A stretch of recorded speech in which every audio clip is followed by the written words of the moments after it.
ម៉ាក់ប៉ាប៉ាកូនចង់ទៅរៀនម៉ាក់ប៉ាប៉ាកូនចង់ទៅរៀនព្រឹកភ្លឺហើយកូនសម្អាតកាយកូនយកកាបូបរៀបចំសៀវភៅស្លៀកពាក់ខោអាយស្អាតស្រស់ស្រាយកូនចង់ទៅសាលាសប្បាយចិត្តណាម៉ាក់ប៉ាប៉ាកូនចង់ទៅរៀនប៉ាតោះទៅសាលាដល់ម៉ោងហើយម៉ាក់តោះទៅសាលាដល់ម៉ោងហើយទៅសាលា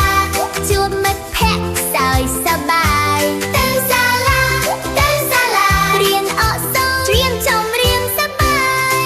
គ្រូបងរៀនយកញឹមស្រះស្រាយបងរៀនអក្សរច្រៀងនិងលេខកូនរៀនសរសេរកូនរៀនអានចង់ទៅរៀនរាល់ថ្ងៃដើម្បីអនាគត